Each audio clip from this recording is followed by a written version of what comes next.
So in today's video, I'm going to be showing you a watercolor tutorial, and I'm also going to show you a really easy way to paint flowers in watercolor.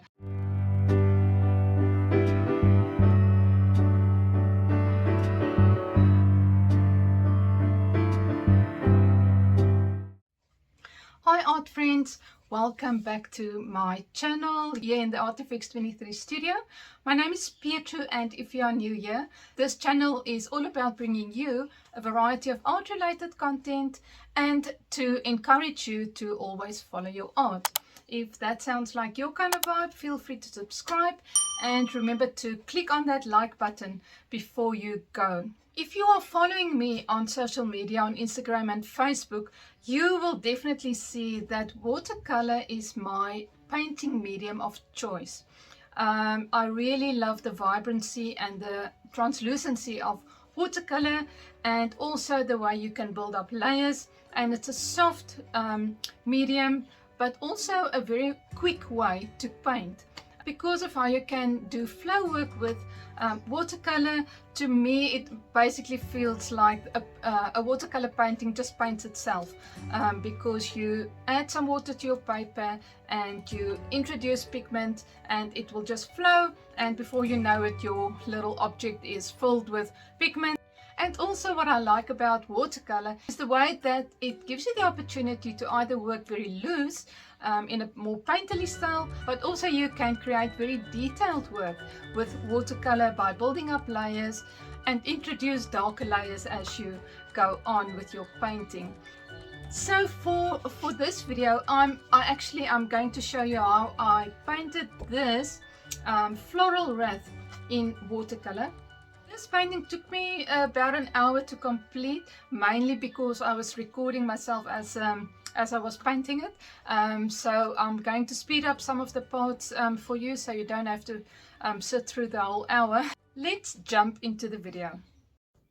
Okay, so let me take you through the supplies. I'm using a cold pressed A4 watercolor paper, a number 10 synthetic round brush, and a number 6 synthetic round brush,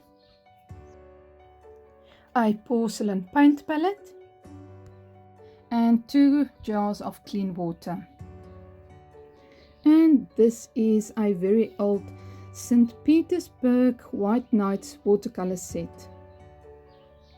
I'm starting by mixing up a green for the leaves. I'm just using some yellow ochre, some ultramarine blue, and a little bit of red to just gray it down a little bit. I did mix up the color a little bit too dark, but I will show you later on what I do to fix that. So I'm just using the shape of this brush to form the leaves.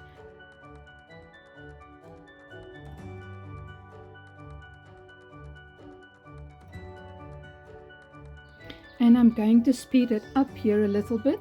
I'm going all around the composition just to fill in all the leaves, and you'll see that I'm basically going to go all around the composition, and the leaves are all different shapes and sizes. Some are round, some are more pointy, and just a variety of leaf shapes.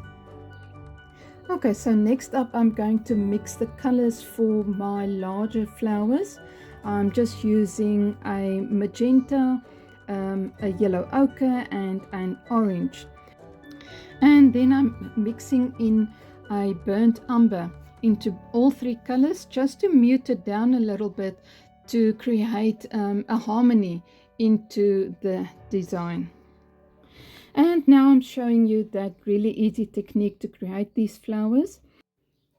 I am basically just picking up pigment with my brush and then placing 5 little dots of paint in a little circle. You can see my circle that I drew in with pencil there. And once I'm happy, I'm cleaning my brush off, picking up some clean water with my brush, and then just dabbing at each little dot that I placed there and dragging the paint out in the shape of a petal. It's really easy. So then I'm just cleaning my brush again, picking up some clean water and just dragging, touching it to the little dot there and dragging out the pigment in the shape of that petal. I'm not too worried about the petals touching or the paint flowing into each other at this stage of the painting.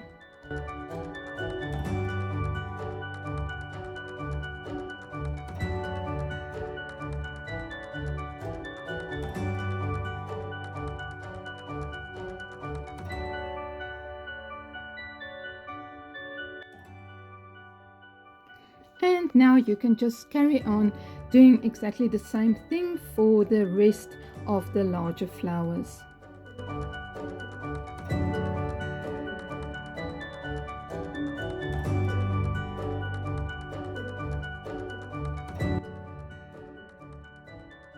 I proceeded to also paint some smaller flowers in the same way. I'm still using paint that is left on the palette in all three colors, and the same technique, dotting some pigment in a circle form and then using clean water to drag out that pigment in the shape of a flower petal. Okay, so now what you're going to see me do is fix those leaves. The color was too dark for my liking and also a bit too warm. So what I'm doing here is I'm taking my number 10 round brush and some clean water and just scrubbing it out very lightly and dabbing at it with my paper towel just to lift most of that pigment.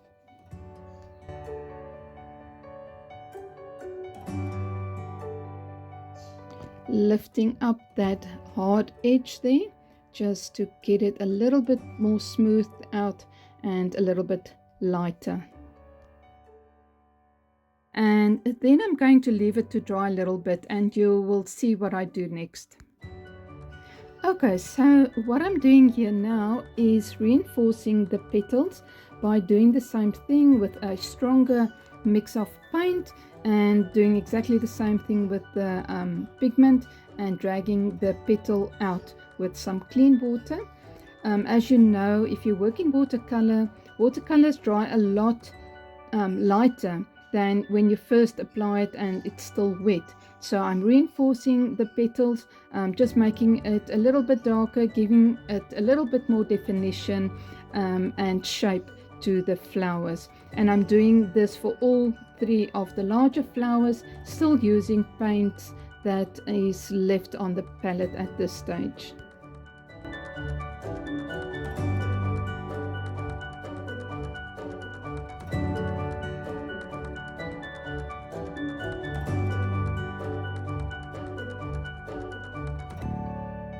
Okay, and back to those leaves. I mixed up basically the same color but with a little bit more blue to make the color a little bit on the cooler side. It just adds a nice contrast to the warmer tones of those flowers. And I'm a lot happier with how this color turned out. Okay, now that I'm happy with those leaves, I'm going to be painting in a variety of botanical shapes. These supposed to be looking like little berries. You can basically do anything that you like at this stage and just go around and fill up that floral wreath, make it look a little bit fuller and add some more little branches and maybe more berries, maybe more flowers or leaves even. And I'm still using paint that is left on the palette at this stage just to create a little bit of fullness to this floral wreath.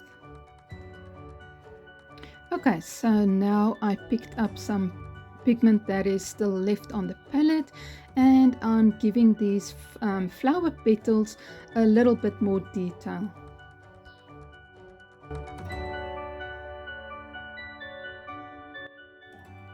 Next, I mixed in brown with the colors that were still left on the palette just to make it a little bit darker and add those center parts of the flowers. And still using that dark color, I'm giving more definition, adding some more little stems and adding some more detail to the leaves and the flowers and those extra botanical shapes that I added earlier.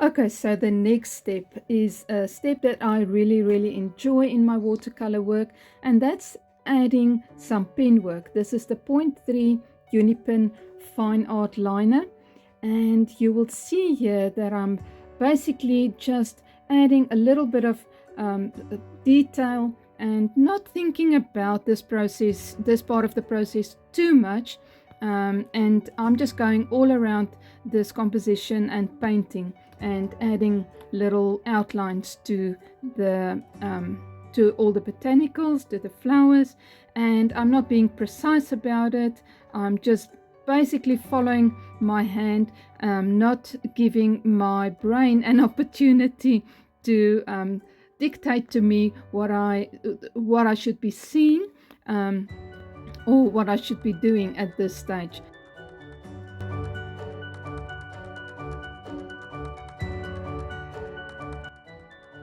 This is a very intuitive part of the process for me, just following my instincts and doing what feels natural and what looks good to me. I really enjoy this part of my painting, and I feel that it adds a bit of character to your painting, just letting my hand do the work here. Let me show you this one in real time. I'm just really going all around the petals and creating some texture and some organic shapes there.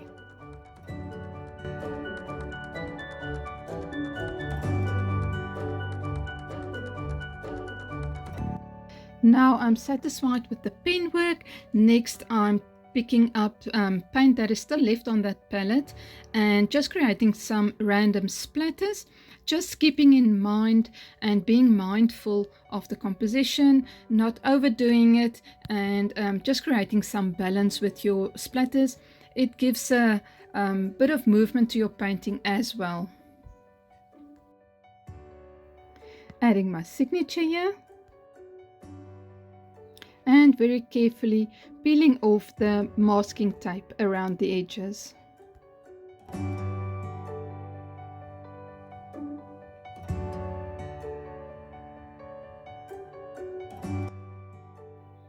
And there you go, your masterpiece is done. Here I'm showing you some of the details after the painting dried, and this is how it looks. You can obviously add your own touch and some other florals and botanical shapes, and I hope that you're going to love creating your own version of this artwork. I really hope you enjoyed this video. Thank you so much for watching.